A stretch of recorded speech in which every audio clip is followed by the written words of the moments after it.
지난 시간에 이어서 말씀드린 것처럼 여자의 특징, 뭐 지금 여성학자들 또 뭐 사회학자들, 심리학자들 포함해서 뭐 여자에 대해서 뭐 다양한 연구서가 뭐 나와 있겠죠.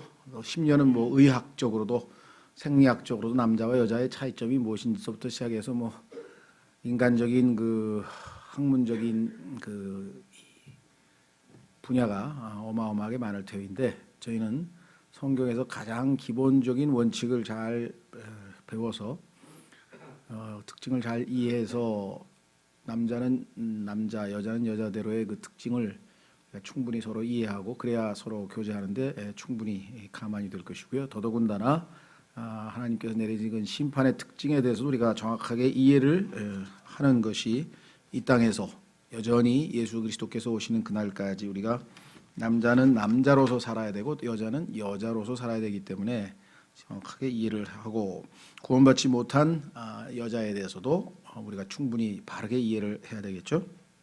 첫째, 오늘날 교재에 보시면 남자와 여자 사이에는 아무런 차이가 없다고 가르치는 자들은 실로 순진하기 짝이 없으며 완전히 속고 있는 것이고, 결국 그러한 가르침으로 인해 사회를 파괴하고 인류를 파멸로 몰고 갈 것입니다.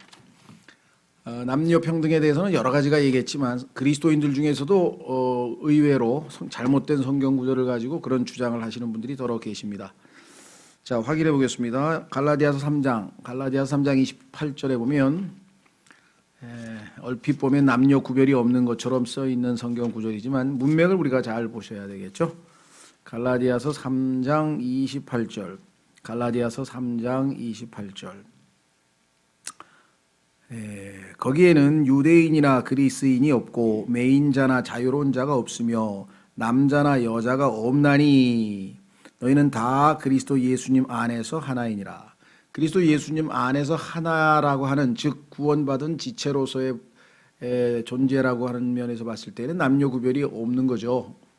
그런데 그것을 모든 면에서 다 남녀가 구별이 없는 것처럼 착각을 하게 된다면 이건 뭐 있어서는 안 될 일이겠죠. 그래서 이런 성경 구절을 문맥에서 툭 띄어내 가지고 엉뚱하게 자신들이 주장하는 주장을 뒷받침하는 방식으로 성경을 해석하거나 적용하면은 아주 잘못된 것이다 그랬습니다. 여기서 보니까 남자나 여자가 없다고 했을 때에는 남녀 구별은 그리스도 예수 안에서 하나된 지체로서 봤을 때에는, 영적인 면에서 봤을 때는 다 동일한 사들이다, 그런 뜻이겠죠. 자, 그러나 남자 여자는 뭐 생김새부터 다르고 특징이 다르고 생각이 다르고 모든 면에서 다 다르죠. 모든 면에서. 자, 그래서 우리가 평등하다, 동등하다고 했을 때는 equality란 말을 쓰고, 똑같다고 했을 때는 same이라고 하는데 same은 아니죠. 남자가 여자가 똑같지는 않죠. 동등한 건 맞죠. 하나님 앞에서. 이걸 조심하셔야 되겠고요. 자, 그래서 참 뭐 무슨 소설인가요? 무슨 책에 무슨 뭐 화성에서 온 남자, 뭐 어디 목성에서 온 여자인가? 그래서 이게 남녀 차이에 대해서 아주 극명하게 쓴 책들이 굉장히 많습니다.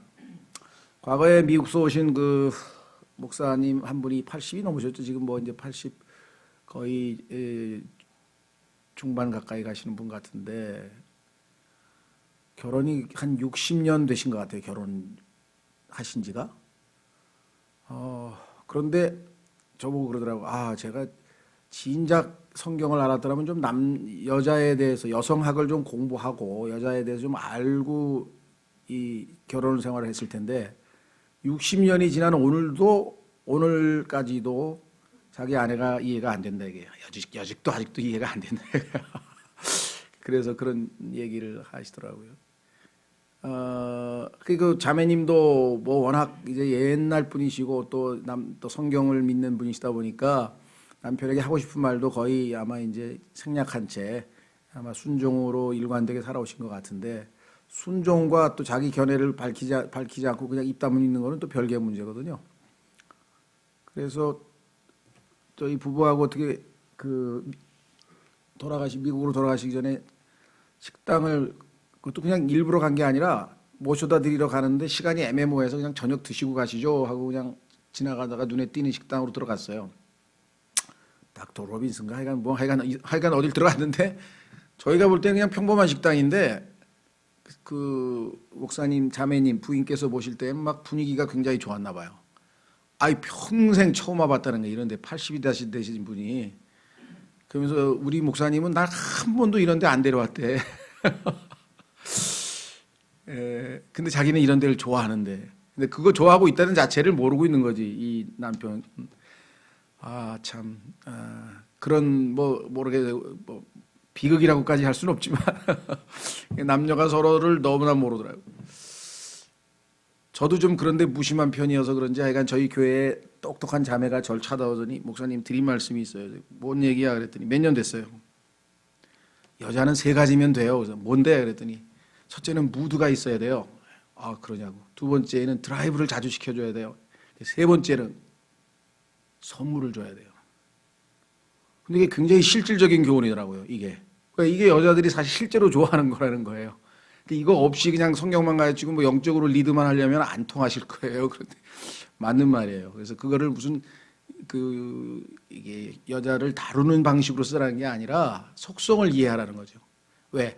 여자는 감성적이라고 하는 것을 이해하고 있으라 이 소리거든요, 사실은. 근데 그거를 이제 전혀 잘 모르다 보니까 그걸로 인해서 생기는 것. 또 반대도 마찬가지죠.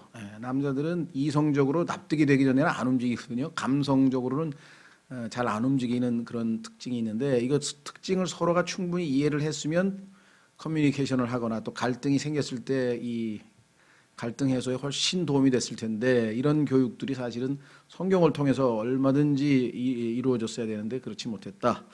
하여간 다행히 창세기 3장을 통해서 우리가 한번 살펴보려고 합니다. 자, 요즘에 제일 제가 싫어하는 옷이 있어요. 패션. 제일 싫어하는 패션. 유니섹스. 뭐 남녀 공용이라는데 난 남녀 공용이 어디 있어요? 남자 옷은 남자 옷이고 여자 옷은 여자 옷이지. 성경에서는 하나님이 가장 싫어하는 거 남자는 남자 옷 입고 여자는 여자 옷 입고 남자는 남자답게 살고 여자는 여자답게 살라. 근데 성경에 보니까 여성화된 남자 하나님께서 가증스럽게 여기는 사람 중에 하나예요. 그래서 이 하나님께서 이 욥에게도 너 남자답게 허리를 동이고 내 앞에 서라 이거 용감하게 담대하게 하면 그런 표현이 자주 나오거든요.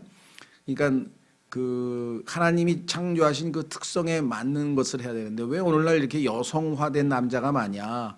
뭐 오해하지 마십시오. 개인적으로는 잘 몰라요. 제가 여러분들의 개인 습성을. 근데 이 남자들이 언제부터 핸드백을 들고 다녔냐 이게 그거부터 시작해서 하여간 뭐 피부 미용 관리 뭐 하려면 해야죠. 그러나 미용실 뭐 비슷한 데까지 가서 해야 되는지 하여간 이런 모든 것들이 지금 여성화된 남자가 점점 늘어나는 추세인데 거기에는 결정적으로 우리나라의 유치원 선생님하고 초등학교 선생님의 거의 7, 80%가 다 여자입니다. 유치원은 뭐 거의 95%뭐 되겠죠. 그렇죠?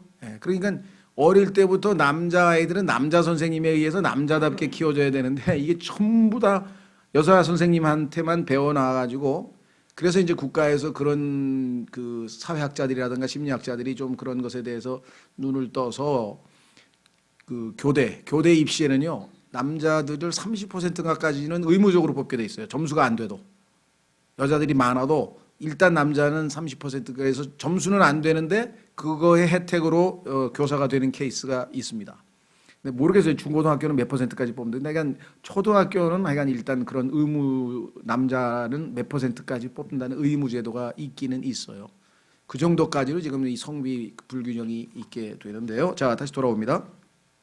이번 과와 다음 과에서 다룰 진리들은 결코 여성에 대한 모독이 아니며 왜냐하면 여자들이 현대 교육을 받은 현대 교육을 받은 여자들이 보면은 즐겁할 내용들만 잔뜩 들어있기 때문에 여성을 모독하려는 의도는 아니다. 왜?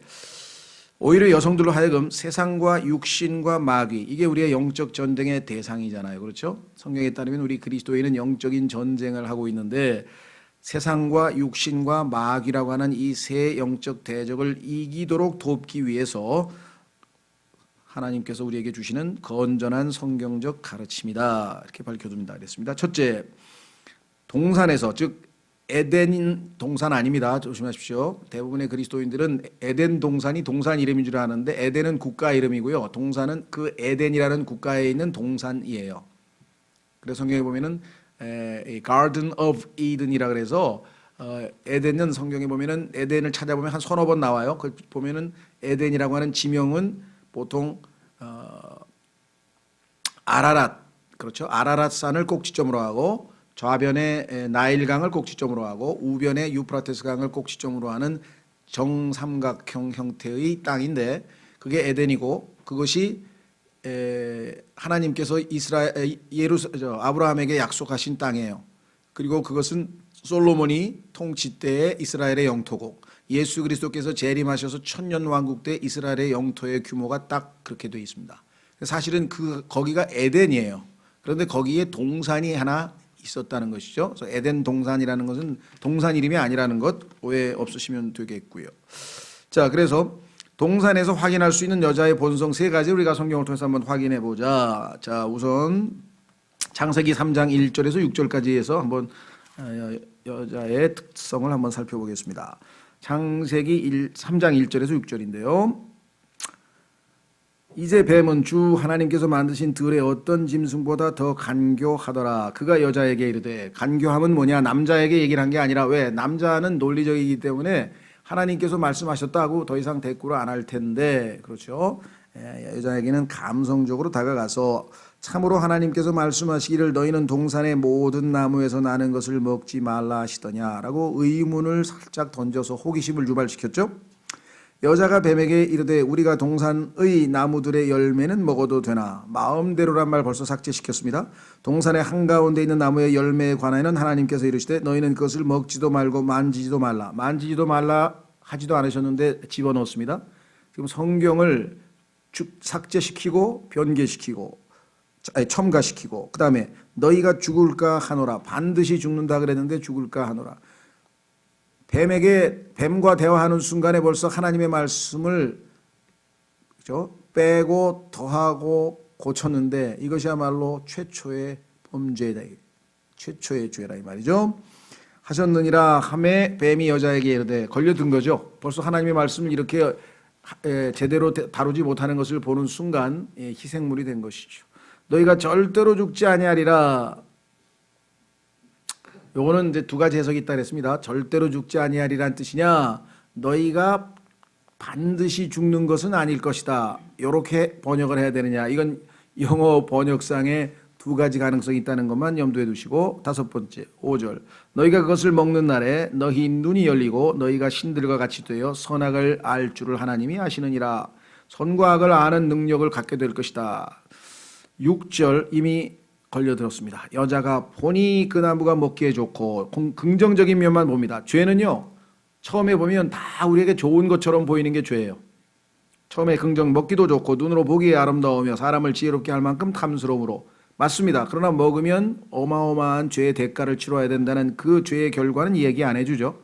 그녀가 그 나무의 열매를 따서 먹고 자기와 함께한 자기 남편에게도 주매 그가 먹으니라. 자, 여기서 여자의 세 가지 본성 찾아볼 수 있는데요. 첫째, 호기심. 창세기 2장 16, 17절에 보면 하나님께서 남자에게 동산나무에서 나는 모든 것을 마음대로 먹으라는 명령과 함께 지시를 내렸는데, 그때 여자는 창조되기 이전입니다. 19절, 18절서부터 이제 그 이후에 여자가 창조됐단 말이죠. 그렇다면은 하나님으로부터 직접 명령을 받은 게 아니라 간접적으로 남편을 통해서 전해 들었겠죠. 자, 그래서 호기심이 있어요. 뭔가 혹시 나가 모르고 있는 것 없을까? 혹시 나 모르고, 이래서 항상 호기심을 가지고 있는 특성을 가지고 있다. 여자는 인류가 시작될 당시 아담과 함께하지 못했기 때문에 처음부터 있었던 게 아니죠. 중간에 창조된 것이기 때문에 뭔가가 없어 허전하다고 느끼며 그 결과 모든 것을 알기를 원하는 경향이 생겼습니다. 주간지, 연속극의 줄거리 그리고 수다들은 이러한 여자의 천성이 겉으로 드러난 결과입니다. 그래서 여성 잡지는 많아도 남성 잡지는 요즘 뭐 몇 개나 있는지 잘 모르겠습니다. 거의 다 여성 잡지들이에요. 거기에 보면 다 이제 호기심 유발하는 내용들만 잔뜩 집어넣어서 잘 팔리죠. 그렇죠? 장사가 된다 이 말이죠. 자, 미가서 7장 5절에 보면 이렇게 써 있습니다. 미가서 7장 5절 하나님의 말씀에 따르면 미가서 7장 5절 너희는 친구를 신뢰하지 말고 안내자를 신임하지 말며 내 품에 눕는 여인에게라도 내 입의 문들을 지킬지어다.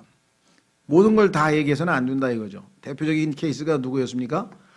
삼손이죠. 삼손은 하지 말아야 될 비밀을 털어놔가지고 아주 파멸을 자초했던 일들이 있습니다. 그렇죠. 그래도 사랑하는 아내에게 모든 걸 다 얘기해야 되지 않을까? 아닙니다. 하나님께서 하지 말라는 건 안 해야죠. 다 이야기할 수는 없는 거죠. 자, 그래서 호기심을 유발시켜서 괜히 쓸데없는 문제를 일으킬 필요는 없다 이 말이죠. 적당한 선에서 지혜롭게, 그것이 뭐 아내를 속이려고 하는 의도가 아니라 지혜로운 것이죠. 자매님도 마찬가지예요. 자매님들도 쓸데없이 자기의 과거를 다 털어놔가지고 결혼 생활을 파탄내는 사람 봤어요? 아니, 과거 얘기를 왜 하냐고. 그렇죠. 참 그게 뭐가 됐든 간에. 그래서 참 어리석은 짓을 해놓고 와서 제가 그랬거든요. 그래서 그걸 왜 다 그런 얘기를 뭐하러 하셨어요? 제가 근데 뭐 이미 다 끝난 상황에서 찾아왔으니 그 잊어버리고 다시 새 출발하시라고 할 수밖에는 없었는데요. 자, 그래서요.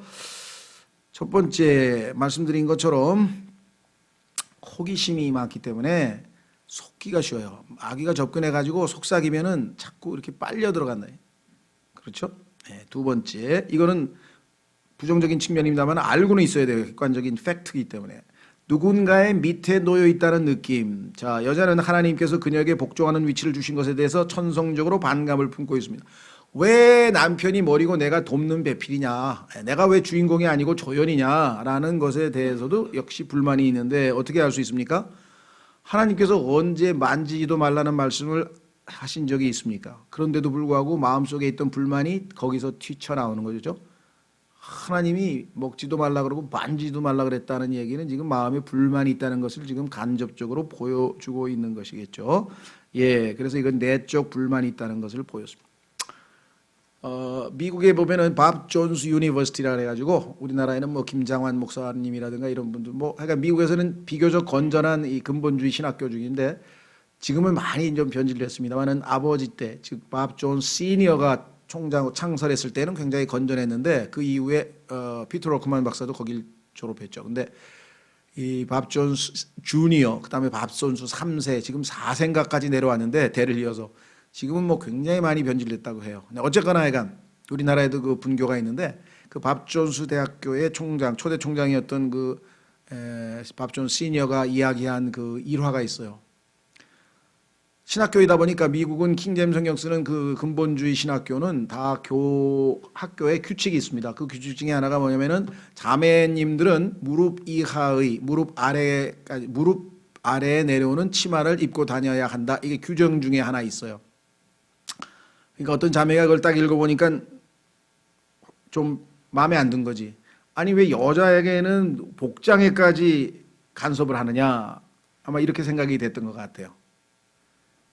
그래서 그렇다고 해서 그 규정을 어기면 자기는 학교를 나가야 되잖아요. 그 규정을 지키는 사람에 한해서만 학교에 있게 하니까 학교는 다니기는 다녀야 되겠는데 뭔가 마음에 있는 내적 불만을 표현을 해야 되겠는데 어떻게 했는가. 그럼 무릎 아래, 그러면 나는 아주 발목까지 내려오는 치렁치렁한 것을 입고 다니겠다. 그래가지고 계속 3년 동안 약간 치렁치렁한 그 발목, 그러니까 자기의 불만의 표시죠. 그래서 총장님이 벌써 딱 보고 알았지. 그래서 Hello, Miss Eve. 별명이 이브야, 이브. 왜? 이브처럼 자네도 속에 불만이 가득하구만. 그런 얘기를 했다 그러는데요. 자, 그래서 이런 내적 불만이 있습니다. 세 번째, 감정을 신뢰함. 우리는 보이는 것으로 살지 아니하고 그리스도인은 by faith, 믿음으로 산다라고 고린도후서에도 나와 있죠. 우리는 눈에 보이는 것은 믿음이 아닙니다. 믿음은 보이지 않는 것의 증거라고 그랬죠. 그렇기 때문에 믿음으로 해야 되는데 눈에 보이는 것에 현혹됐죠. 딱 보는 순간 먹음직도 하고 보암직도 하고 지혜를 줄 만큼 탐스럽기도 했다. 그래서 여자는 보이는 것에 의해 행동했으며 그래서 꿰임, 즉 속임을 당했다. 꿰임을 당했고 속고 말았습니다. 이게 성경에 다 나와 있습니다. 구절들이 우리가 여러분들이 뭐 이미 익히 알고 있는 구절이기 때문에 다 읽지는 않습니다. 우리는 여성의 본성이 이성과 사려 깊은 생각보다는 즉 다르다 이거죠. 우월이 아니에요. 뭐가 옳고 그르고 누가 뛰어나고 안 뛰어나고가 아니라 특성이 다르다. 감정에 의해 행동하는 것임을 이해해야만 합니다. 여성들은 특징이 이 귀로 듣는 것에 마음이 쉽게 움직입니다. 그래서 달변에 아주 부드러운 음성에 말 잘하는 남자는 여자들을 잘 이렇게 뭐 연애도 잘하고 그래요. 그런데 남자들은 눈으로 보는 것에 쉽게 걸려들어요. 그래서 항상 이 자극적인 옷차림이나 이런 걸로 아니면 뭐 잡지를 만들어도 그렇고 뭐 광고를 해도 그렇고 그렇게 해서 남자들을 다 유혹을 하죠. 홍등가에 가도 다 보면 그런 식으로 눈을 자극해가지고 남자를 무너뜨리려고 하는 거예요. 이거는 남자는 눈에 약하고 여자는 귀에 약한 것은 특성이에요. 이걸 잘 이해를 하고 계시라는 거죠. 예. 자, 그래서 여기 보시면 모든 악한 남자들은 이것을 알고 있고, 그렇죠? 예. 그래서 항상 하여간 남자가 여자 데려다가 한 10분만 얘기하면은 아주 말 잘하는 남자한테는 다 홀딱 넘어가 버린다. 여자들은 이들의 희생물이 되곤 합니다. 이거는 뭐 우리 사회 주변에 보면요, 불행한 여자 얘기 들어보면 전부 이 나쁜 남자한테 걸려든 여자들 얘기예요. 뭐 텔레비 뭐 드라마도 그렇고 소설도 그렇고 대부분 그런 얘기들이 지금 제일 많죠. 예. 모든 여자는 이 사실을 알고 있어야 하며 자신을 지켜야 합니다. 그러니까 감정에 쉽게 무너지는 특성을 나는 가지고 있다라는 거죠. 예. 두 번째, 동산에서 배울 수 있는 여자의 본성. 자, 이거는 드러나 있는 것보다는 아니지만 조금 우리가 깊이 들어가면은 눈치챌 수 있는. 자, 첫째, 실질적인 문제에 대해 간교하고 속임수에 능하다. 실질적인 문제는 뭐냐면 정말 우리가 생각하는 것처럼 영적인 추상적인 게 아니라 먹고 사는 문제라든가 아니면 뭐 돈 문제라든가 아니면 실질적인 문제에 있어서는 굉장히 아주 뭐랄까요, 술수에 능한 것이 여자인데요. 특징, 성경에 보니까 리브가 야 큰일 났네. 내가 둘째 아들을 사랑하는데 이 둘째 아들을 어떻게 하면은 아버지 축복을 받게 할까? 그래가지고 머리를 써가지고 아시다시피 에서를 사냥해 나간 사이에 아주 머리를 굴려가지고 야곱이 축복받도록 머리를 쓴 것이 어머니였죠. 리브가. 요게벳 출애굽기 2장 어떻게 하면 좋을까? 자, 궤를 만들어가지고 보니까 파라오의 딸 공주가 마음이 약하대. 그러니까 거기서 모세를 울려라. 그러면은 모세를 아마 양아들로 삼고 그러면 너는 즉시로 뭡니까 젖먹이는 아이를 뭐라 그러죠? 유모를 찾을 텐데 너는 나를 유모로 추천을 해라. 딸하고 작전을 딱 쳐가지고 머리가 아주 팍팍팍 돌아가죠. 어디 성경에서만 뿐이겠습니까? 사극 보면은요, 아이고 이 여자들 정말 머리 잘 써. 대왕 대비 뭐 술수 부리는 거 보면 그렇죠. 그래가지고 정권 차지하려고 자기 아들 뭐 왕 시키려고 하는 거 보면요, 뭐 우리나라도 뭐 아주 대단합니다. 자, 그리고 제일 대표적인 게 뭐 라합은 말할 것도 없고요. 라합도 좋은 쪽으로도 그래요. 야, 이 잘못하면 이스라엘의 하나님이 진짜 하나님이니 이거 내가 어떻게 하면 이 사람 여기서 축복을 받고 살아남을까? 그 머리를 썼죠. 제일 그 나쁜 쪽으로 머리가 발달한 사람이 헤롯의 동생의 아내인데요. 그래서 아시다시피 우선 헤롯이 자기 동생의 그렇죠 아내를 가로챘어요. 그런데 침례인 요한은 이것이 옳지 않은 일이기 때문에 율법에 어긋난다고 항변을 하니까 미워 죽겠는 거예요. 다른 사람은 권력이 무서워서 아무 말도 못하는데 침례인 요한은 그런 걸 두려워하는 사람이 아니다 보니까 미워 죽겠는데 이걸 어떻게 해야 되나 죽일 방법을 구하다가 헤롯이 자기 생일날 그 딸이 헤로디아가 춤을 추자 왕국의 절반이라도 주겠다 뭐든지 말해라 그랬더니 다 필요 없고 침례인 요한의 목을 배에서 쟁반에 담아서 달라고 해라 이래가지고선 왜 자기 남편이 체면 치레를 굉장히 중요시 여기거든요. 사람들 앞에서 뭐든지 들어주겠다고 다 공표해놓고 거기서 뒤로 뺄 수는 없을 거 아니에요. 그렇죠. 그러니까 그거를 교묘히 이용하는 이 세상적인 표현으로 머리를 잘 굴린다. 그게 그 여자들이 실질적인 문제에 있어서는 대한민국의 부동산 투기 90%다 여자가 하지 남자가 안 합니다. 남자는 집 보러 가는 것도 귀찮아서 가지도 않아요. 다 여자들이 해요. 그러니까 그런 특성이 되게 실질적인 문제에 있어서의 능숙함, 간교함. 두 번째 여기 보시면 그래서 여자의 타락한 본성은 정당한 방법으로는 얻을 수 없는 것을 얻기 위해 계략이나 계획을 꾸미도록 여자를 부추기고 있다. 그러니까 나에게는 그런 속성이 있다는 것을 알고 그런 상황이 주어졌을 때는 성령님의 통제하에서 이거를 이겨내야지 미혹에 넘어가면 안 되겠죠. 두 번째, 유혹하고 타락시키는 데에 간교하고 속임수에 능함. 잠언 5장에서 7장을 보면은요, 소위 말하면 이 타락한 여인이 자신의 그 뭐라 그러나 희생물을 찾는 거예요. 그래가지고 젊은 남자를 어떻게 꼬여내서 죄를 짓게 만드는지, 그것도 유부녀가, 그런 얘기가 자세히 기록되어 있어요. 처음에 뭐 이런 게 기록되어 있나. 1차적으로는 실제 상황이고요. 두 번째는 성경에 따르면은요, 꼬여내는 여자는 성경에서 영적으로는 바벨론이라고 하는 음녀, 즉 잘못된 타락한 종교, 즉 하나님으로부터 우리의 마음을 뺏어서 우상숭배 쪽으로 몰고 가는 그러한 종교 제도를 성경에서 그러한 여인으로, 음란한 여인으로 표시를 했기 때문에 나중에 가니까 큰 음녀 바벨론이라고 하는 그 여인이 계시록에서 하나님 앞에 심판의 대상이 되는 것을 볼 수 있죠. 그러니까 일반적으로는 실제 여자 중에 그런 여자들이 있고, 영적으로 보자면은 타락한 종교의 모든 총체 그것을 성경에서는 바벨론이라고 한다.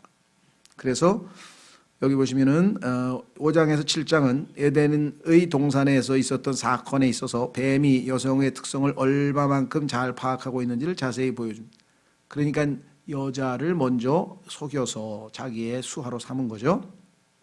세 번째, 종교적으로 간교하며 속임수에 능하다.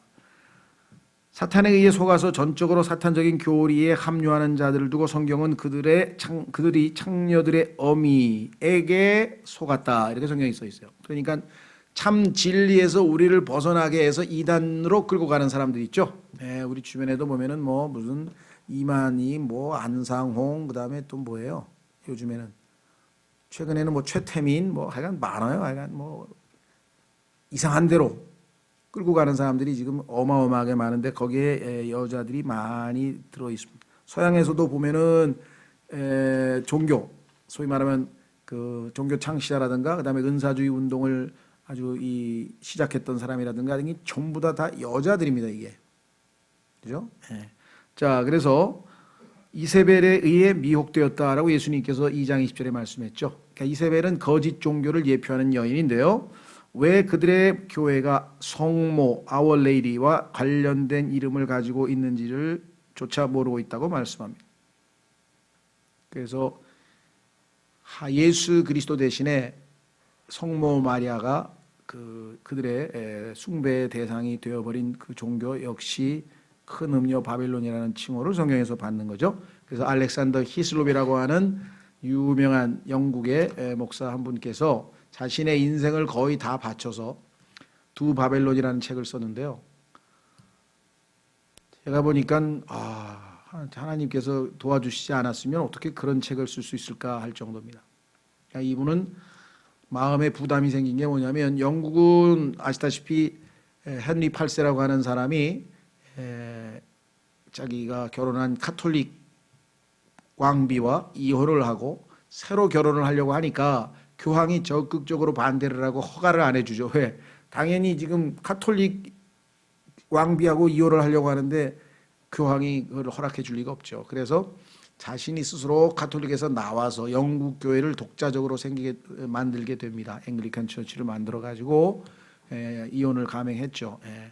그때 이미 spiritual Brexit, 영국은 이미 유럽에서 떨어져 나와서 영적으로 이미 떨어져 나온 전례가 있었고요. 최근에 문제는 뭐 정치 경제적으로 이제 EU에서 탈퇴를 한다 그러지만 이미 영적으로는 그때 그런 일이 한번 영국에 있었고요. 그 이후에 영국이 나름 킹제임스 성경을 번역하고 세계의 선교의 앞장을 서고 굉장히 정말 영적인 면에서는 굉장히 기여를 많이 했는데, 중간에 점점 이 영국 교회가 원래 교회 이 청교도적인 또는 개혁 교회의 노선에서 벗어나서 카톨릭으로 복귀를 하는 그룹이 생겨났어요. 그래서 그 앵글리칸 처치라고 하는 영국 성공, 우리나라에서는 성공회라고 하는데요. 이 영국 성공회는 둘로 쪼개졌어요. 그래서 하이 처치는 다시 카톨릭으로 거의 돌아간 상태고, 그다음에 로 처치는 거기는 신부라고 하더라도 다 결혼도 하고 개신교처럼 성경적으로 그래도 좀 개혁이 된 이 두 가지로 이제 쪼개져 버렸는데, 잘못하면 이 로 처치에 속한 사람들마저도 카톨릭으로 다 돌아갈 것을 우려해서 카톨릭의 정체를 밝히는 책을 써야 되겠다라고 하는 그 부담을 하나님께서 주셔서, 카톨릭이 다름 아닌 계시록의 바벨론이고 그 바벨론의 최고의 아주 특징을 지닌 그러한 거짓 종교다, 이것을 창세기에 나오는 바벨론서부터 시작해가지고 계시록에 이르는 바벨론에까지의 모든 것을 밝혀낸 어마어마한 책이죠. 좀 어렵죠, 그렇죠? 읽어보신 분은 아마 상당히 어려우셨을 텐데요. 그래도 고전 중에 고전으로 알려진 책입니다. 자, 그래서 주의, 신비의 바벨론은 계시록에 나오죠. 하나님께서 여자를 그냥 내버려 두실 경우 모든 여자들이 천성적으로 도달하게 될 바로 그것입니다. 중간에 예수 그리스도를 믿고 구원받아서 거듭난 하나님의 자녀가 되지 아니하면 여자는 본래적으로 이런 특성을 가지고 있기 때문에 결국은 잘못된 종교에 빠지게 된다. 잘못된 종교에 빠지게 된다. 그래서 지금 소위 말하면 그 영생교도 있고요, 뭔교도, 우리나라도 뭐 증산도도 있고, 여기 길 건너에 남녀 혈왕개교인가요? 거도 있고요. 전부 다 하여간 이 여자들이 집안을 다 포기하고 나와서 거의 막 맹목적으로 지금 이 숭배하는 그런 집단들이 굉장히 많다는 것. 자, 그래서 우리는 성경에서 6가지, 동산에서 우리가 목격할 수 있는 3가지 본성과 우리가 유추해서 배울 수 있는 3가지 본성, 이 6가지 특성을 좀 잘 이해를 하시고요.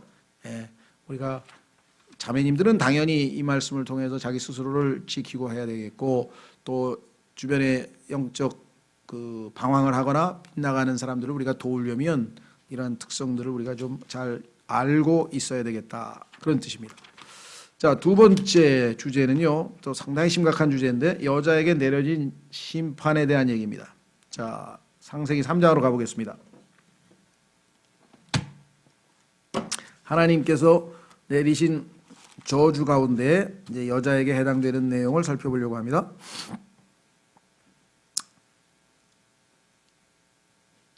순서는 뱀에게 먼저 하나님께서 저주하셨고, 그 다음에 여자에게 하셨고, 그 다음에 아담에게 하셨고, 순서가 그렇게 되죠. 왜냐하면 원래 유혹을 해서 죄를 짓게 한 원조가 뱀이고, 거기에 먼저 유혹을 당한 게 여자였고, 그 다음에 여자의 말 때문에 속지는 않았지만 감정적으로 아내를 위해서 할 수 없이 죄를 짓게 된 것은 아담이고, 그래서 그 순서에 따라서 하나님께서 저주를 하셨는데요. 자, 16절.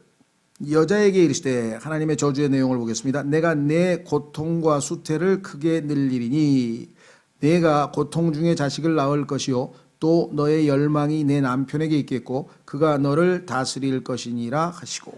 자, 우선 많은 성서들이 거의 대부분일 겁니다. 킹제임스 성경에는 내가 2가지를 늘린다 그랬어요. 하나님께서 첫 번째는 뭘 늘리냐, 고통을 늘리겠다 했는데, 이 고통이란 단어가 사실은 sorrow인데요, 막 통증 이런 의미의 고통이 아니라 슬픈 일입니다. 슬픔. 사실은 이게 조금 저는 슬픔으로 번역하는 게 낫지 않겠나 싶은데, 이게 제가 그 얘기를 옳다고 하는 건 아니고, 어쨌거나 일반적으로 우리가 얘기하는 막 고통, 막 아프다, 막 이런 것보다는 정신적인 고통, 그런 걸 포함하는 슬픈 일을 많이 당하시고, 그 다음에 2번째는 수태, 임신을 늘리겠다 그랬다, 하나님께서. 그런데 거의 대부분의 성책에는 임신의 고통을 늘리겠다 이렇게 해가지고 이걸 붙여놨어요. 하나님은 고통을 늘리고 2번째 임신을 늘리고, 이게 2가지가 다른 거거든요. 그런데 이거를 묶어가지고 임신의 고통을 늘리겠다 그랬는데, 임신의 고통은 그 밑에 나와요. 거기 보십시오. 내가 고통 중에 자식을 낳을 것이요. 임신의 고통은 뒤에 따로 말씀하셨잖아요, 그죠?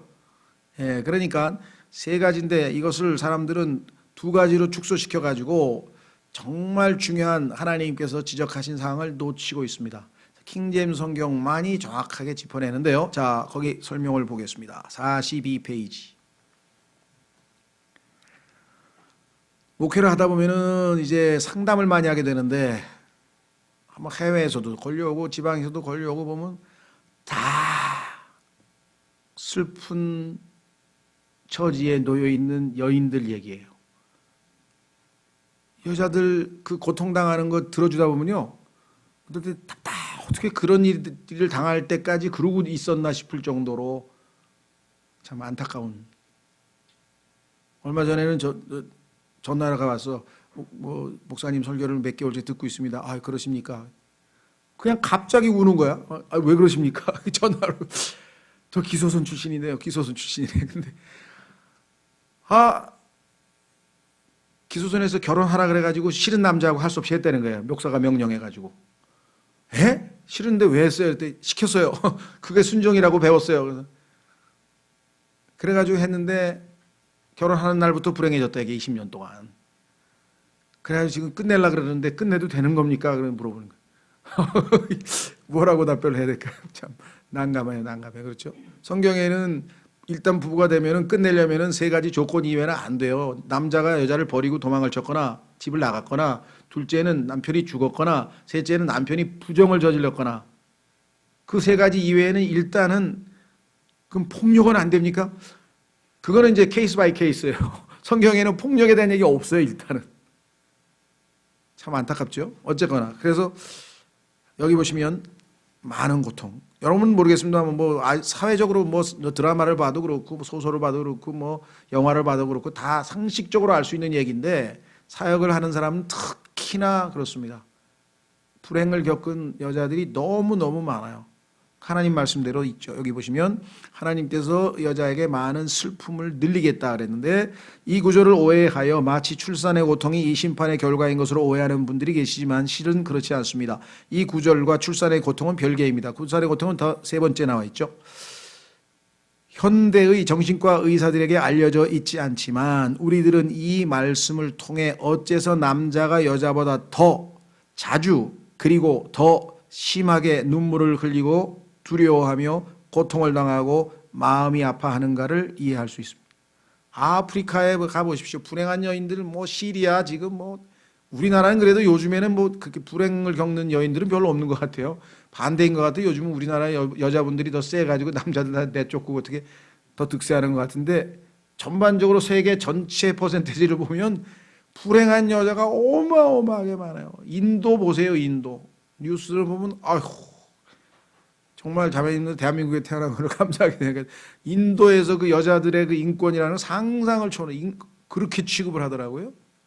파키스탄 말할 것도 없습니다. 그렇죠? 허락받지 않고 데이트했다 그래 오빠가 막 여동생을 죽이는 일이 벌어지지 않나, 가문의 명예를 더럽혔다 그러지 않나, 기가 막힌 일들이 하루에도 일어나고 있는 건데요. 자, 이 세상에 상식적으로 봤을 때 슬퍼하고 고통하고 눈물 흘리는 남자가 많은지 여자가 많은지 보면 너무나 상식적으로 이해가 되겠죠. 자, 그래서 고통 중에 있는 슬퍼하는 여인들의 이야기는 성경에서 하나님께서 내리신 저주의 일부분입니다.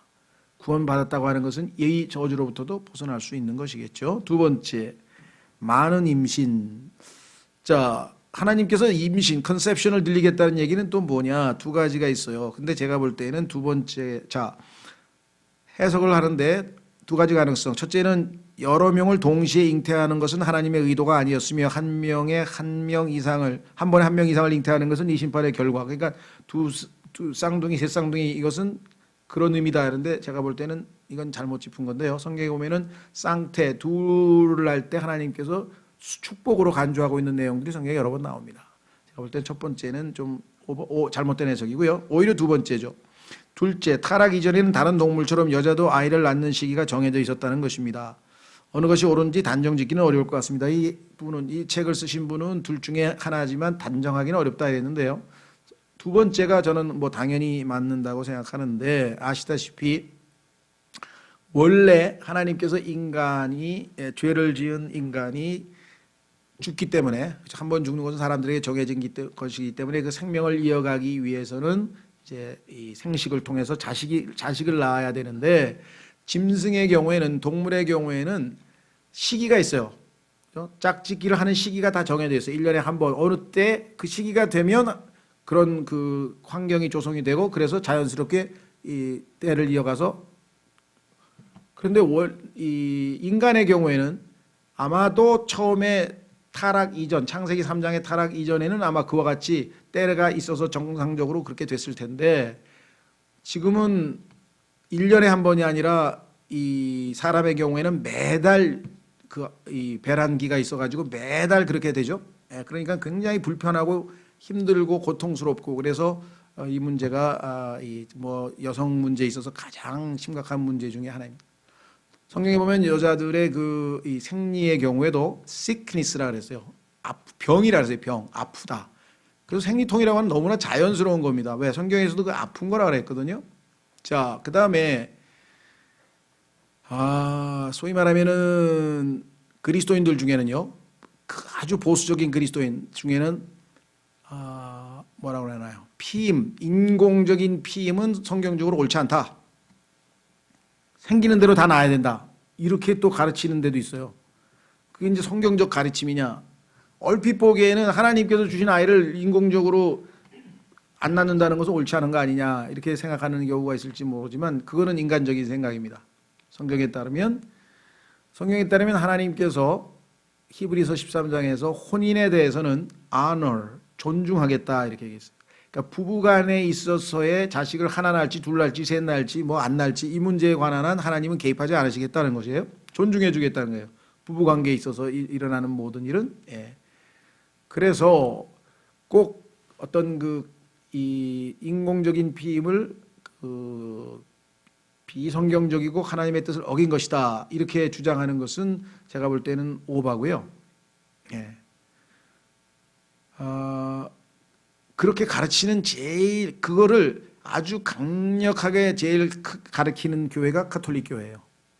가톨릭 교회는 그 자연적인 방법의 임신, 예를 들면 무슨 뭐 부부간에 뭐 배란기를 뭐 이렇게 잘 이해하고 뭐 한다든가 아니면 어떤 뭐 자신의 어떤 뭐 금욕적으로 한다, 뭐가 됐든 간에 인위적으로는 안 돼. 뭐 약을 먹는다든가 아니면 뭐 다른 여러 가지 우리가 볼 때 다양한 피임 방법인데 그런 건 전부 다 인정하지 않습니다. 다 죄로 처리하거든요. 가톨릭에서는. 사실은 그 사람들은 많이 낳아야 돼요. 그래가지고 가톨릭의 회원 수를 늘려야 돼요. 그리고 헌금을 많이 벌어들여야 돼요. 그렇기 때문에 나온 어떤 이 잘못된 동기에서 나온 그런 주장이지 성경에서 그렇게 가르쳤다? 그 얘기는 없습니다. 그 얘기는 없기 때문에 부부간에 얼마든지 우리의 재정 능력으로 봤을 때 한 명만 충분히 잘 키우는 게 낫지 않겠느냐, 뭐 둘이서 합의를 보면 그렇게 할 수 있는 것이에요. 전혀 그거 가지고 그래도 하나님이 주신 아이를 뭐 8명 나가지고 5명 고아원에 보내면 어떡할게. 그렇게 한 사람이 장 자크 루소 같은 사람인데요. 에밀이라고 하는 교육학 책을 쓴 사람이 자기 자녀를 절반 이상을 다 고아원에 보냈다니까요. 책임도 못 질 일을 자기가 하면 안 되죠. 그러니까 그 문제에 관한 한 성경적으로 우리가 일반적으로 그렇게 주장하는 것은 옳지 않다. 자, 그래서 이 많은 임신도 하나님께서 주시는 저주의 한 부분입니다. 그래서 내가 죄인이라고 하는 것을 인식하도록, 남자는 땀 흘리면서 일할 때 육체적인 노동 아니면 자기가 밥 벌어 먹을 때 힘들 때마다 그래, 하나님 제가 저주받은 죄인입니다. 창세기에서 죄를 지은 아담의 후손입니다. 라고 인식하는 것처럼 자매님들도 마찬가지라. 하나님께서 늘 우리 자신이 누구인지를 알게 해주기 위한 그러한 교육적 목적이다. 세 번째, 출산시 고통. 자, 여러분들 짐승 보셨어요? 짐승 새끼 나는 거 보면요, 딱 낳고 그 다음에 아무렇지도 않게 돌아다녀. 근데 인간은 그냥 뭐 산후조리원 가야지, 뭐 해야지, 하여간 이 복잡해요. 또 산후 우울증들이라는 게 있고 여러 가지 해가지고 굉장히 임신이라는 게 그 아기 낳는 게 힘들잖아요. 근데 짐승은 안 그렇죠. 근데 하여간 제가 아는 제가 외고대학교에 있을 때 그 스페인어과 교수가 하나 있었는데 스페인 여자예요. 스페인 부부가 교수로 와 있었는데 그 임신을 해가지고 아기를 낳으러 갔어. 그 경희대로. 아침에 낳았는데 저녁에 집에 와 있더라고. 그래서 그랬더니 이따가 애기 낳고 샤워하고 왔다는 거야. 그래서 내가, 야, 이거 세긴 세다. 그렇죠? 우리나라 여자 같으면 그걸 어떻게 가능하겠어요? 근데 서양 여자는 또 그러는데요. 근데 우리 할머니 얘기 들어보니까 우리 할머니도 애기 낳고 그 다음날 밭에 나가서 일했대. 그 옛날 여자들은 세긴 세고 우리 요즘 여자들이 너무 약한 거 아니야 이거? 이건 제 생각입니다. 성경이 얘기하는 약간 그런 생각이 좀 들더라고요. 그러니까 어쨌거나 이 아이 낳는 것이 얼마나 큰 고통을 동반하는지는 낳아보신 분이 알겠죠. 우리 같은 사람이 어떻게 알겠어요. 그러나 성경에는 분명히 써 있다 이 말. 이것은 출산에 따르는 통증을 비롯한 여러 가지 어렵고 복잡한 상황을 말합니다. 하나님께서는 남자로 하여금 다산하고 번성하도록 함에 있어 여자로 하여금 이를 돕도록 하셨습니다. 그 목적을 달성하는 일은 그토록 고통스러운 것으로 만드셨을 리가 없습니다. 죄 짓기 전에는 얼마나 큰 축복이겠어요. 그렇죠? 그런데 죄를 짓고 난 다음에 생명을 낳는 일이 이렇게 힘듭니다. 예수 그리스도께서 여러분과 저에게 자신을 하나의 미랄로 죽으시고 생명을 주시기 위해서 십자가에서 얼마나 큰 고통을 당했으며 여러분과 저를 영적으로 예수 그리스도께서 우리 안에 형성되기 위해서 사도 바울이 해산하는 수고를 다시 한다고 하는 얘기를 들어보면 죄를 짓고 난 이후에 창세기 3장 타락 이후에 생명의 출생과 성장이라고 하는 것은 어마어마한 고통스러운 작업이 된 것을 우리가 보게 됩니다. 그렇죠? 이스라엘도 마지막에 회개하고 돌아와서 예수님을 메시아로 받아들이게 되는데요. 재림 때 그때 이스라엘이 해산했다. 그렇게 성경에 나와요. 얼마나 7년간의 긴 고통 끝에 이스라엘이 드디어 예수님을 받아들였는지 해산한 것으로 아이가 해산한 것으로 성경에 묘사하고 있다는 것이죠. 자, 그래서 해산의 고통 세 가지를 살펴봤고요. 자, 그다음에 네 번째, 남편을 향한 욕망. 이게 지금 이제 성경에서 제일 까다로운 부분인데요. 일치된 견해는 사실은 없습니다. 무슨 소리냐? 너의 열망이 내 남편에게 있겠고 너의 열망이 내 남편에게 있겠다는 것이 하나님이 내리신 저주의 두 번째인데요. 첫 번째는 많은 고통, 많은 임신, 출산시 고통. 이게 한 세트고 두 번째는 한 세트는 남편을 향한 욕망과 그가 너를 다스릴 것이니라 이렇게 되어 있는데 그가 너를 다스릴 것이니라는 이해가 되죠. 그렇죠? 그거는 좀 충분히 상식적으로 납득이 되는데 남편을 향한 욕망이라는 게 도대체 이게 뭐냐 해석이 분분합니다. 그래서 어떤 분은 남편을 자기가 선택하려고 하는 욕망이 있다. 내 남자는 내가 고를 거야. 그런 뜻이다라는 해석하는 사람이 또 있어요. 그렇죠. 두 번째는 남편 위에 군림하려고 한다. 남편을 내 마음대로 좌지우지하려고 한다. 그런 뜻이라고 해석하시는 분이 있어요. 세 번째는 남편에게 당신이 날 책임져 먹여 살려 하고 책임을 지게 하려고 하는 욕망이 있다. 이렇게 세 가지로 보통 해석을 하는데 저는 사람마다 다 달라요. 예를 들면 칼빈 같은 경우는 여자가 하나님의 저주를 받은 결과 그 임신이라고 하는 고통 때문에 남자가 시키는 대로 무조건 따르려고 하는 욕망. 말이 안 되지. 남자가 시키는 대로 무조건 따르는 여자가 어디 있어요, 이 세상에? 그래서 칼빈이 해석한 거는 전혀 제가 볼 때는 아닌 것 같아요. 대부분의 사람들이 그건 아닌 것 같다. 그러면 여기서 얘기하는 게 뭐냐? 우리에게 성경을 성경으로 보면 조금 암시를 받을 수 있는 게 있는데 그게 뭐냐? 4장 7절에 가면 비슷한 표현이 하나 나와요. 자, 4장 7절로 한번 가보겠습니다. 창세기 4장 7절로 가면 하나님께서 가인에게 하신 말씀이 이렇게 돼 있어요. 가인에게 6절부터 주께서 가인에게 이르시되 네가 어찌하여 분을 내느냐? 너는 지금 분을 낼 처지가 아니야. 네가 잘못했잖아. 어찌하여 내 얼굴빛이 변하였느냐? 네가 잘 행하면 너를 받지 아니하겠느냐? 내가 너를 안 받아준 것은 네가 잘못했기 때문인데 빨리 고쳐야지. 얼굴빛이 변하면서 화를 내면 어떡하냐 이거죠. 그렇죠? 우리나라만 해도 무슨 똥킨 사람이 성낸다고. 네가 왜 나한테 화를 내? 네가 잘못해놓고 하나님께서 네가 잘못했잖아 이렇게 가르쳐줬어요. 그러면서 뭐라고 얘기하냐면 내가 잘 행하지 아니하면, 잘하면 내가 받아줘. 그런데 잘 행하지 아니하면 죄가 문에 엎드려 있느니라. 자, 근데 여기에 이제 무슨 뜻이 있나 보세요. 그 다음에 그의 열망이 내게 있으리니. 아까하고 똑같죠? 여자의 열망이 남편에게 있다는 거하고 지금 문장이 영어로 똑같은 문맥으로 나와 있어요. 그렇다면 여기서의 뜻은 쉽게 이해가 되잖아요. 죄의 열망이 내게 있으리니, 그 얘기는 뭐예요? 죄가 너를 지배하려고 지금 한다 이거야. 그러니까 너는 단호히 거부하고 내가 한 말대로 내 말에 순종해라. 그러면 잘 행하는 것이고, 그러면 얼마든지 나도 너를 받아들이겠다. 즉 아벨에게 가서 양 한 마리 얻어다가 피를 흘리고, 그죠? 대속을 통해서 내가 가르쳐 준 대로 제사를 지내면, 희생제를 지내면 나도 너를 받아줄 텐데, 왜 너는 네 방식대로 농사 지은 거 가져다가 땅이 저주를 받았는데 저주받은 땅에서 나는 농산물을 가져다가 나한테 바쳐놓고 네 의를 내 앞에서 펼쳐놓고 자랑스럽게 보세요, 내가 이렇게 훌륭하게 의로우니까 나를 받아주시지요 하고 전혀 성경적이지 않은 행위 구원을 지금 노리고 있는데, 하나님께서는 전혀 거기에 넘어가시는 분이 아니시죠. 네가 잘하면 내가 받아주겠다. 잘하는 방법 너도 알지 않냐? 네 동생이 한 거 못 봤어 지금? 금방 알 수 있죠.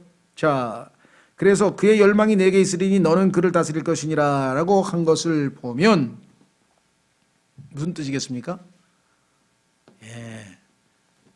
죄가 가인을 지배한다는 뜻이니까, 여자의 욕망이 남편에게 있다는 얘기는 뭐, 여자가 남편을 머리로 돕는 배필로 하나님께서 만드셨는데, 그러면은 여자에게는 행복이 보장이 돼요. 왜? 하나님께서는 머리에게 책임을 물을 거 아니에요. 그렇죠.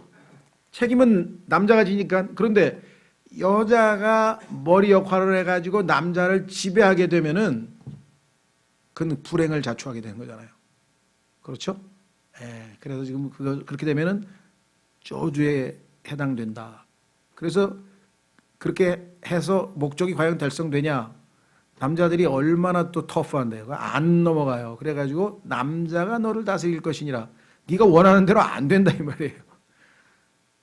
그래서 참 이 남녀 문제라고 하는 것은 하나님께서 정하신 질서 안에서만 정말 조화와 아름다움이 있죠. 그렇죠?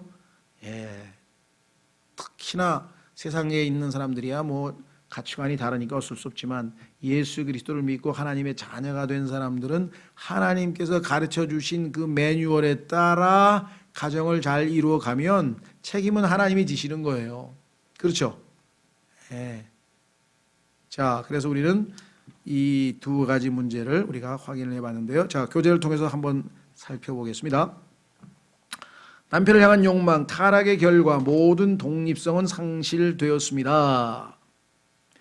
오늘날 여권 신장 있죠? 여자들의 권리, 여권 및 여성 해방 시대 속에서 우리는 하나님의 말씀에 대한 오해가 극에 달해 있음을 보게 됩니다. 하나님의 말씀을 다 무시하고 남녀 평등 뭐 등등등, 남자가 왜 주인공이고 여자는 돕는 배필이냐 등등등등 이렇게 되죠. 왜 남자가 머리냐 등등등등. 여성은 남자에게 속박된 것이 아니고 평등하기 똑같죠. 그런데 자신의 의지에 속박되어 있는 것입니다. 자기가 원하는 대로 하고 싶어 하는 것이기 때문에 의지의 노예가 되어버린 것이죠. 이브가 선악과를 따먹은 이래로 여성은 그녀의 타락한 본성대로 하면 자유가 없어. 그런데 본성이 혐오하는 곳에 자기가 원하는 대로 안 하고 하나님 말씀대로 하는 그런 경우에만 오직 자유로울 수 있을 뿐입니다. 진정한 자유를 누릴 수 있다 이 말이에요. 자, 다섯 번째, 그가 너를 다스릴 것이니라. 많은 사람들이 어쩌면 이 구절을 성경에서 가장 미워할지도 모릅니다. 많은 사람이 아니라 많은 여자분들이겠죠. 그렇죠? 왜 내가 남자 밑에 있어야 되느냐 이것이죠. 1, 3의 사항은 아무도 부인하지 않습니다. 그러니까 많은 고통이 있다. 여자들이 남자보다 더 불행한 일을 많이 겪는다. 또 임신은 다른 동물들과는 달리 인간은 훨씬 더 자주 많이 할 기회가 주어져 있다. 세 번째, 출산 시에는 엄청난 고통이 따른다. 1, 2, 3번은 세상에 있는 모든 사람들이 다 받아들이는데 4번, 5번의 경우에는 지금 소위 말하면 성경적 그 지침에 따라 받아들이지 않는다 이 말입니다. 성경에 따르면 하나님께서 이와 같은 말씀을 하신 적이 있어요. 자, 한번 이사야서 3장에 가면 우리나라가 지금 현재 박근혜 대통령이 바로 이 구절에 걸려들었는데요. 사실 지난번에 선거 때도 참 괴롭더라고요. 뭐 괴로울 건 없지만 저 개인도 혼란스럽고, 한 사람은 여자 후보고 한 사람은, 이 사람은 이게 거의 뭐 우리가 생각한 거하고는 좀 다른 이 이데올로기 면에서 너무 아닌 것 같고, 뭐 이래가지고 이제 고민하는 분들이 계셔가지고 어떻게 해야 됩니까? 뭐 기도하고 각자 알아서 해야지 그걸 어떻게 하겠습니까? 예수님 오실 때까지는 어차피 우리는. 성경에 따르면 이렇게 써 있습니다. 이사야서 3장 12절. 이사야서 3장 12절. 내 백성으로 말하건대 마지막 때가 되면 이스라엘이 얼마만큼 타락하냐면요, 아이들이 그들을 학대하며, 요즘에는요 아이들이 다 왕자, 공주, 황제, 중국은 황제고 우리나라는 뭐 왕자, 공주 뭐, 그렇죠? 아이들이 그들을 학대하며 여자들이 그들을 다스리는도다. 여자들이 그들을, 오 내 백성아, 너를 인도하는 자들이 너로 하여금 잘못하게 하며 내 행로의 길들을 무너뜨리는, 리더십에 있는 사람들이 다 엉터리 빗나가고. 이건 뭐 정확하게 뭐 우리나라를 지금 보여주고 있는 것 같아요. 부모들은 그냥 자녀들한테 절절 기입니다. 그렇죠? 예. 그리고 이제 그 여성 지도자들이 나타나고, 특히 우리나라 지금 뭐 대통령 포함해가지고 지금 그렇게 돼버렸다 이 말이에요. 이게 하나님이 세우신 창조 질서를 어지럽히는 거기 때문에, 그렇죠? 개개인 한 분 한 분이야 뭐 훌륭한 분들도 많이 있겠지만 창조 질서를 어긋나게 한다라는 사실을 우리가 성경을 통해서 우리가 확인해 볼 수가 있습니다. 자, 다시 돌아오십니다. 43페이지. 이 5가지 저주는 사실 여자의 유익을 위한 것입니다. 왜냐하면 여자가 일단 죄인이고 타락했기 때문에 이 5가지로 하나님께서 제한을 두지 아니하면 무제한으로 본성을 발휘하면 어떻게 되겠습니까? 자, 기억나세요? 남자에게 하나님께서 내린 저주 중에 하나가 땅을 저주했는데, 땅이 엉겅퀴와 가시를 내요. 그러니까 막 농사를 아무리 져도 뭐 비료도 써야 되고 막 약간 정말 힘들어요, 농사짓기가. 하나님께서 왜 그렇게 땅을 저주해서 엉겅퀴와 가시가 나오게 하셨다 그랬습니까? 만약에 그러한 엉겅퀴 가시 없이 농사만 지면 착착착착 풍년이 되면은 인간들은 시간이 남아 돌아갈 것이고, 결국은 뭡니까? 레저, 여가 시간에 죄를 짓는데 전부 다 투자할 거 아니나요? 그러니까 하나님께서는 땀 흘려서 일해서 피곤하고, 그러니까 뭐예요? 빨리, 거기다가 하나님은 6일간 일하라 그랬어요. 지금 6일간 일도 안 해요. 그러면 낮에 일하라 그랬어요. 낮은 12시간입니다. 12시간 곱하기 6 하면은 72시간 노동이 하나님께서 인간에게, 죄인은 72시간 노동하고 집에 와서 밥 먹고 가족들이 대화하고 기도하고 성경 읽고 자라 이거야. 그러면 24시간 다 가. 그런데 그거를 40시간으로 줄이고, 그 다음에 또 뭐 또 줄이고, 그 다음에 또 뭐 이것저것 다 빼고 이제 신나게 죄 짓는 데만 다 투자한다, 인간이.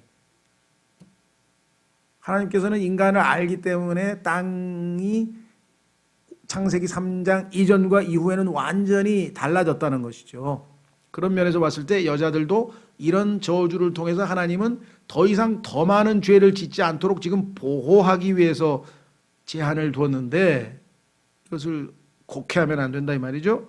자, 그래서 매 경우마다 하나님께서는 피할 수 없는 고통을 여자에게 주셨는데, 이로 하여금 계속해서 죄의 싹을 기억하도록 하기 위함입니다. 모든 눈물, 임신의 모든 어려움, 완전과는 너무도 거리가 먼 남편. 어떤 자매님이 저한테 와서 난 너무 직설적으로 얘기해가지고 내가 그때 당혹스러웠는데, 상담을 하시겠다 그래요. 상담을 했는데 한참 하더니 막 울더니 하나님한테 자기가 그렇게 기도했대요. 그래서 어떻게 기도하니까, 하나님 뭐 이런 자를 남편으로 주셨어요. 이렇게 기도를 했다는 거야. 얼마나 이 마음에 한이 맺혔어요. 그래서 내가 마음은 충분히 이해가 되네요. 그렇죠. 여자들은 다 그럴 거예요. 그죠? 아니, 복종할 만한 행동을 해야 복종을 하지. 도대체 존경할 만한 구석도 없고, 그런데 왜 복종을 해야 되느냐, 내가 이렇게 나오지 않겠나요? 뭐 남자도 마찬가지. 뭐 사랑스러운 구석이 있어야 사랑을 하지, 또 그럴 거 아니에요. 그러니까 아담의 본성대로 하면요, 싸움밖에 안 나는 거예요. 자기가 하나님 앞에 그래 나는 이런 대우를 받아도 싸지 라는 마음을 가질 때에는요 완전히 마음이 달라지는 거예요. 모든 게 감사한 거예요. 모든 게 아유 저런 남편 아유 그래도 그냥 나가서 뭐 누구 나쁜 짓 안 하고 그냥 꼬박꼬박 집이라도 들어오니까 정말 감사합니다 하나님. 그렇게 될 거 아니겠어요? 그러죠? 무슨 말인지 이해가 되세요? 그러니까 하나님과 자기 사이에서 자신의 위치가 어떤 것인지를 알면 불만은커녕 만족할 수 있다 이 말이에요. 왜? 하나님께서 어련히 잘 알아서 딱 맞는 아내를 줬겠어요. 그 아내를 안 줬으면 우리가 얼마나 또 교만해지고 엉망진창이 되겠어요. 그렇죠? 다 그래서 성경에 보니까 사람이라는 막대기예요. 하나님이 주신 회초리인데요. The rod of man. 하나님이 주신 막대기 역할하는 거예요. 남편은 아내를, 아내는 남편을. 그래서 하나님께서 더 이상 죄를 많이 짓지 아니하고 적절한 관계에서 긴장을 하도록 그렇게 만들어 놓은 거예요. 여러분 어떠세요?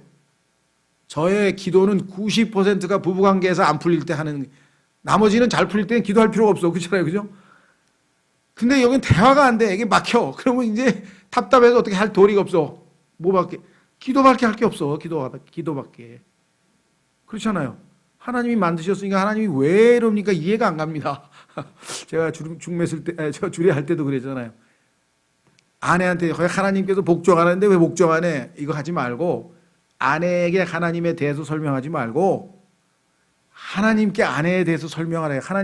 하나님께서 나에게 딱 맞는 아내를 주신다 했는데 왜 이렇게 말을 안 듣습니까? 라든가. 그러면 나중에 보면요 답이 꼭 나와요. 내가 너를 변화시키려고 그런다. 답이 거의 90%라고 이게. 아, 나를 바꾸시려고 하는 거구나. 왜? 고집이 세니까 까다로운 아내가 아니면 도대체 겸손해지질 않아. 그렇죠? 그 저만 그런 게 아니라 전 세계 어딜 가도 대부분 설교가 다 똑같아요. 왜? 하나님이 남자 만들었고 하나님이 여자 만들었잖아요. 그거를 이해하고 나면 이제 이해가 돼. 아, 하나님의 막대기의 역할을 충실하게 수행하고 있는데 내가 왜 반기를 아유, 잘하고 계십니다. 서로가. 경험이 없는 사람 잘 모르는가 본데. 자, 그래서요. 여기 죄가 끔찍한 결과를 가져다 준다는 사실을 성령께서 상기시켜 주려고 하는 것입니다. 그렇죠? 자, 그러면 44페이지에 가서 이제 남자와 여자와의 관계를 하나님께서 설정하신 관계를 정리하겠습니다. 이대로 우리가 순종한다면 큰 축복이고요. 이걸 어기면 불행입니다. 자, 남자의 머리됨. 똑똑해서가 아니고요. 하나님이 정해놓은 거예요. 어쩔 수가 없어. 하나님이 지혜롭게 정하셨기 때문에 그냥 따르는 거예요. 자, 이것은 가족과 사회를 위한 하나님의 질서입니다. 이게 무너지니까 오늘날 다 무너졌잖아요. 우리나라. 그렇죠? 하나님이 정하신 이 가정의 질서가 다 무너지는 거예요. 가정에서 머리 노릇하는 남자 거의 없습니다. 쉽지가 않아요. 그렇죠?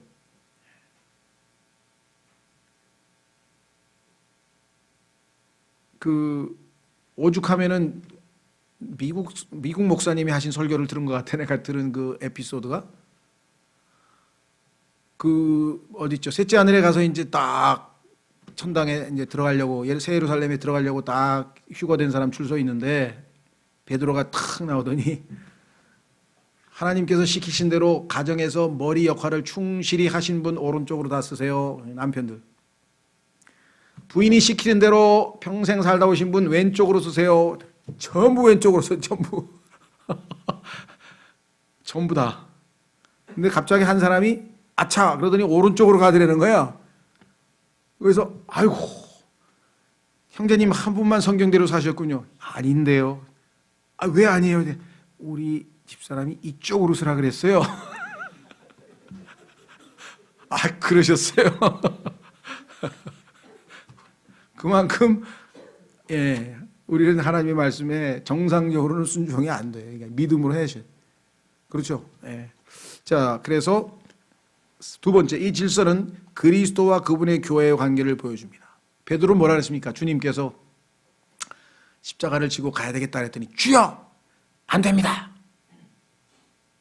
그러면서 예수님을 꾸짖었다고 성경에 써 있어요. 예수님 십자가로 간다는데 그 가면 안 된다고 꾸짖은 사람이 베드로예요. 여러분 어떠세요? 신앙생활 할 때 하나님께서 성경에 써 있는 대로 순종을 하십니까? 아, 이건 아닌데. 두 번째, 복종의 증거. 긴 머리. 자, 성경의 하나님의 말씀에 따르면 머리를 커트하는 것은 여자의 독립적인 영을 외부로 증거하는 것입니다. 여자가 복종의 상징을 제거할 때 그녀는 부끄러워합니다. 극단적인 경우에는요, 어떤 경우가 있냐면 여기 지금 고린도전서에 나와 있는 것은 고린도는 부패한 도시입니다. 어마어마하게 소위 말하면 우상 숭배가 심했고요. 그 우상 숭배가 끝나면 옆에 방들이 있어가지고 성전 매춘이 벌어져요. 다 그거를 돈 내는 거예요. 헌금 내는 거예요. 그게 매춘을 통해서. 이게 아주 그냥 상설화되어 있는 거예요. 그러니까 그때 그 성전 매춘부들은 다 머리를 빡빡을 깎았어요. 그래서 그것이 얼마나 부끄러운 일이냐. 그래서 지금 여기에 머리에 대한 얘기가 나왔는데 어떤 분들은 그 길이는 남자 여자가 구별될 수 있을 정도죠. 여기서 지금 얘기하고 있는 것은 그렇죠? 예, 딱 봐도 머리가 남자 여자. 그래서 성경에 보면 남자가 여자처럼 머리가 길 때에는 스스로 부끄러운 줄을 안다라고 성경에 써 있죠. 동산에서 여자는 부끄러워했습니다. 그런데 이 마지막 날을 사는 여자들은 부끄러워하지 않습니다. 이게 이제 오늘날 양심이 마비되는 것인데요. 여기 우리도 이 예배당 7층에 가면요. 저는 7층에 잘 안 갑니다만은 가끔마다 이제 지나가잖아요. 8층으로 올라가는 게 지나가고. 이 건물의 여직원들이 담배 피는 장소예요. 담배 피는. 근데 옛날에는 제가 이렇게 들여다보면 저쪽에 가서 숨고 아주 이렇게 요즘은 그런 거 없어요. 대학도 마찬가지. 옛날에는 여학생 휴게실에서 몰래 담배를 폈는데 지금은 정문 걸어가면서 담배 피고 다녀요. 근데 그게 자랑스러운 게 아니라 지금 양심이 망가져가고 있다는 증거거든요. 수치스러운 줄은 모르잖아요. 그게 부끄럽다는 걸 모르고 있다는 거예요, 지금. 옷차림도 마찬가지. 점점 담대해지고 대담해지는 것 같지만 그거는 수치를 모르는 거죠. 옛날에 그렇게 입고 다니면 다 창피했을 텐데 지금은 양심이 defiled, 성경에 따르면 더럽혀져서 작동을 안 하는 거예요. 더럽혀진 양심. 극단적으로 가면 양심이 인두로 뒤져서 완전히 작동을 안 해. 그래서 운전하다 보면은 완전히 양심이 인두로 지져진 사람들이 너무 많아. 쇠치기를 했다든가 자기가 좀 미안한 짓을 하면 요즘에는 비상등을 켜서 미안하다 그러죠. 옛날에는 손을 들어서 미안하다 그러죠. 이게 양심이 있는 사람이에요. 그런데 그냥 아무렇지도 않은 사람, 이 사람은 양심이 defiled, 더럽혀진 사람이에요. 왜냐하면 양심이 있는 사람은 아이고 미안해, 아이고 어떻게 미안하지 하고 누른다고 안 해. 이제 인두로 지진 사람은 어떻게 합니까? 샥 하면서 메롱 놀리고 가. 이런 사람이 늘어나면 이거 완전히 살기가 힘들어지는 거예요. 이 세상이. 적어도 그나마 양심으로 하나님께서 이 사회를 어느 정도 통제를 하고 계신데 양심이 마비된 사회. 지금 누구 최순실인지 뭔지 그 사람들 말하는 거 보세요.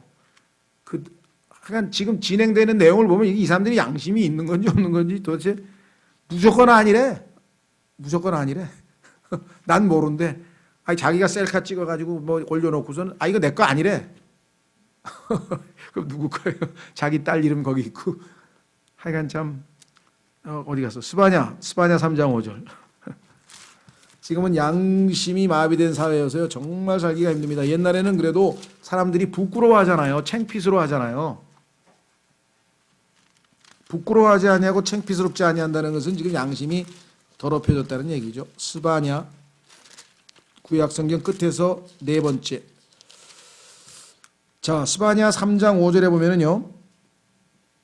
의로운 주는 그것의 한가운데 거하며 불법을 행하지 아니하고 아침마다 자신의 판단의 공의를 빛으로 가져가 드러내며 쇠하지 아니하거늘 불의한 자는 수치를 알지 못하는도다. 수치. 하나님께서 특별히 자매님들에게, 여자분들에게는 수치심을 보호할 수 있는 기제로, 메커니즘으로 주셨는데 부끄러워하지 아니하면 보호받을 수가 없어요. 그렇죠. 지금 사회가 그렇게까지 지금 와 있는 것을 우리가 보게 됩니다. 자, 두 번째, 교회의 모임에서의 침묵. 이것도 이제 오해가 많은데요. 이것은 여자가 속는 것을 방지하기 위함입니다.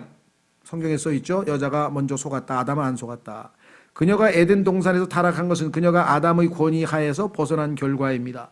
뱀이 찾아와서 따먹으라고 했을 때 막 먹으면 안 되죠. 적어도 남편에 가서 이거 먹어도 되는 거냐고 한마디만 물어봤어도 하나님께서 절대로 먹으면 안 된다 그랬는데 무슨 소리야? 그거 한마디 했으면 남편이 그러는데 절대로 먹으면 안 된답니다. 그러면 마귀가 물러갔을 텐데 그렇잖아요. 이거 결정을 자기가 그냥 내려버렸으니 권위를 완전히 무시해버린 거잖아요. 우리도 마찬가지. 하나님의 말씀의 권위를 무시하고 얼마나 쉽게 잘못을 저지르는지 모릅니다. B번, 이것은 여자로 남자를 속이지 못하게 하기 위함입니다. 여자에 대한 아담의 탁월한 애정으로 인해 그는 하나님께 불순종하게 되었습니다. 그러니까 아담이 이브를 사랑했기 때문에 먹어서는 안 되는 것을 먹고 마른 거죠. 인정에 이끌려서. 자, 이로 인해 여자는 영적 지도자의 지위를 금지당했습니다. 먼저 속아서 아담까지 타락시켰으니까 영적 지도자의 역할을 하나님께서 허락지 아니한 거죠. 그래서 머리 역할을 하지 못하게 했고, 구약 성경에는 이교도 신앙을 가진 여인과의 결혼에 대한 경고와 그러한 결혼의 예들이 자주 등장합니다. 대표적인 게 최악의 여인, 성경에서 최악의 여인이 이세벨인데요. 이세벨과 결혼한 아합이라고 하는 이스라엘의 멍청한 왕이 하나 있었잖아요. 그렇죠? 그래서 이스라엘 북왕국 전체가 다 우상 숭배에 빠지게 만들었던 그 원인이 바로 이세벨의 우사벨이 들여온 이 우상이었죠. 이런 결혼은 자주 그 남자는 물론 그 민족과 하나님과의 올바른 관계를 파괴시킵니다. 미국에서 20세기에 나온 이단 종파의 그 창시자들은 거의 여자들이었어요. 여기 보시면은요, 크리스천 사이언스라고 하는 이단 종파의 창시자는 메리 베이커 에디라고 하는 여자고요. 제7일 안식교, 우리나라에도 있죠. 메리 엘렌 G 화이트라는 여자고요. 그 다음에 은사주의 운동, 요즘 소위 말하면 뭐 방언 운동 뭐 이런 것들은 다 캐서린 쿨만이라고 하는 여자들에 의해서 다 시작이 된 것은 우리 시대에서 볼 수 있는 생생한 예라고 할 수 있습니다.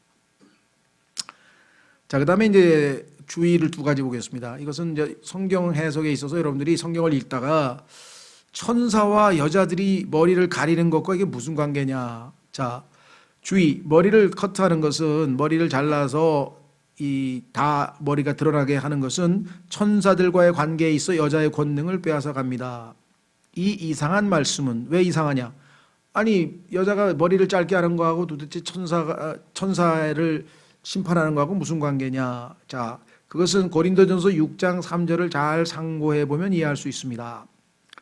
창세기 6장에서 타락한 천사들이 지상에 내려와서 사람의 딸들과 혼인해서 하나님께서 그들을 심판했고, 그들이 죽어서 그들의 영이, 그들이 지금 현재 지하에 있는 감옥, 타타루스라고 하는 감옥에 지금 갇혀 있게 됐는데, 이들을 나중에 예수 그리스도께서 재림하셨을 때 우리가 이제 이 타락한 천사들, 즉 Sons of God, 하나님의 아들들인데 타락한 자들이죠. 이들을 하나님의 구원받은 우리들, 거듭나서 하나님의 아들들이 된 우리들이, 그리스도인들이 심판하게 될 것이라고 고린도전서 6장 3절에 얘기를 했는데, 만약에 그리스도인 자매들이 머리를 짧게 해서 머리를 가리라고 하는, 즉 자기가 머리가 아니기 때문에 위에 남자가 머리이기 때문에 자기 머리를 가리라고 한 하나님의 말씀을 어기고 그렇게 짧은 머리로 다닌다면, 천사들이 지상에서 그 여자들이 계속해서 하나님의 말씀에 반역하는 것을 목격했을진데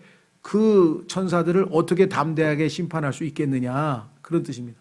재판할 때 얼마나 민망하겠냐. 자기도 다 밤낮 반역해놓고선 뭐 자기도 순종 안 해놓고 이렇게 될 건 아니냐 이 말이죠. 여기 써 있잖아요.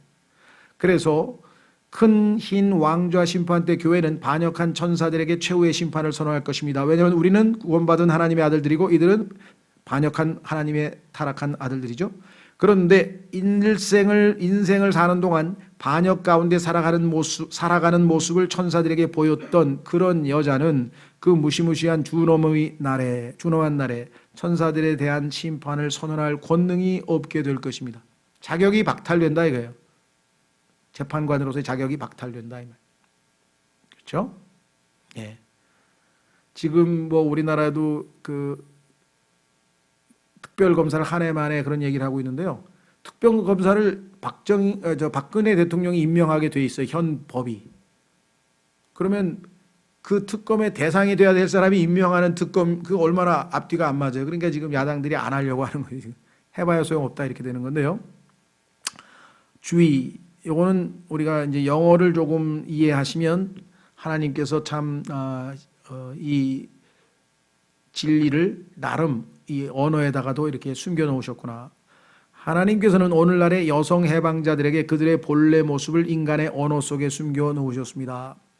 여자들이 소위 말하면 여성 해방 운동을 하는 분들은 자신들이 사용하고 있는 언어, 예를 들면요, 미국에서는 지금 현재 성경 중에 하나님을 남성으로 he라고 남성으로 묘사하고 있는 성경이 다 없어지고 그라고, 그래서 3인칭 중성, he가 아니고 he, she 구별하지 말고 우린 완이라고 하자. 완. 그렇게 해서 아버지, 어머니, 하나님을 아버지라고 부르지 말자. 그래서 그런 성서들이 지금 나와 있는 정도예요. 남녀 차별이다 해서 이 차별 금지를 주장하는 사람들이 그런 성경까지 내놓은 상황인데, 그러나 인간이 사용하는 언어를 보자 이 말이에요. 예를 들면 human race, 인류. 이 땅에 인류라고 할 때 human race라고 할 때 man이라고 하는 남자라고 하는 단어가 인간을 대표해서 들어가 있죠. woman, 여자라고 했을 때 wo라고 할 때는 WOMB, um의 약자입니다. 그러니까 자궁을, 즉 아이를 낳을 수 있는 자궁을 지니고 있는 인간, 그게 여자란 말이죠. 거기도 man, woman에서 man이라는 남자가 들어가 있죠. person, 자 우리가 person이라고 해서 사람이라고 했을 때도 그다음에 son, son을 하나님께서 집어넣으셨죠. 그다음에 female, 여자도 male, 남자 앞에다가 fe를 붙여서 만들어진 male이 들어가 있잖아요. 그러니까 언어 자체가 전부 다 지금 하나님께서는 일단 남자를 머리로 해서 질서를 이렇게 세워놓은 거지, 우월 관계가 아닌데도 불구하고 자꾸만 어떤 그 우월 관계로, 대립 관계로, 경쟁 관계로 만들어서는 안 된다. 또한 남자에게 속박되지 않기 위해 결혼 후에도 자신의 처녀 때 이름을 고집하는 여자들일지라도 결국 자기의 아버지의 성을 갖고 있음을 부인하지는 못할 것입니다. 만약에 지금 오바마 대통령 부인이 미셸 오바마가 나는 남편 성 쓰기 싫다, 오바마 쓰기 싫다, 그러면 난 처녀 때 성을 쓰겠다. 그럼 처녀 때 성이 만약에 케네디라고 그랬다. 케네디. 그러면 난 미셸 케네디라고 하겠다. 케네디는 누구의 성입니까? 아버지 성이잖아요. 그러면 어차피 남자의 성을 불려받은 거잖아요. 무슨 말이 이해가 되셨죠? 그래서 창세기에서 하나님께서 그들, 남자와 여자를 창조했는데 그들의 이름을 아담이라고 불렀다. 그러니까 아담과 이브가 아니라 원래는 미스터 아담, 미시스 아담, 원래 둘이 있었어요. 근데 죄를 짓고 나더니 여자가 독립선언을 하더니 난 이제 미시스 아담 안 해. 그러니까 이브야 나. 이게 돼버린 거죠. 하나님의 질서가 무너져 버렸죠. 자, 그래서 미국은 그나마 그래도 아직도 뭐예요? 클린턴과 트럼프의 대결이라 그러지 뭐라고 합니까? 그 클린턴이라는 성을 그대로 지금도 쓰죠. 이름 힐러리라는 말을 가끔 쓰기도 하겠지만, 또 아니면 클린턴 빼더라도 힐러리의 본래 성을 사용하면 그것이 그녀의 아버지의 성이 될 것 아니냐. 여전히 미시스 클린턴이다. 결코 자기 자신의 이름을 소유하지 못합니다. 그 누군가가 지독한 저주이군이라고 말했는데 실로 그러하다고 하겠습니다. 창세기에서 하나님께서 남자와 여자를 창조하시고 그들의 이름을 아담이라고 지어주신 것이 하나님의 원래 창조의 질서에 해당되는 것이죠. 그것은 뭐냐면 이제 한 인격이고 남녀가 한 육체이기 때문에 이름이 하나여야 돼요. 그래서 머리 역할을 하고 돕는 배필을 하는 것이 가정의 정상적인 구성 방식이다. 이렇게 말씀을 했네요. 자, 그래서 가장 기본적인 남자, 여자의 특성과 이에 대한 하나님의 심판에 대해서 우리가 살펴보았습니다. 자, 오늘은 여기까지 하시고요. 조금